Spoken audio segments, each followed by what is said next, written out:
Ang ganda naman ni Clarissa. Kapatid ko. Ano ka ba, Chito? Kilala ko si Clarissa, no?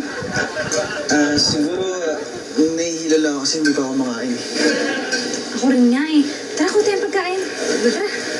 Ay, ang cute ako. Teka, kuya. Ikaw si Kuya Jordan, no? Ano mo nalaman? Hindi kasi ako sinasabihan ni Kuya Chito ng maganda eh. Talaga? Sarang ulo yun ah. Bakit ikaw nandito? Asan na si Kuya?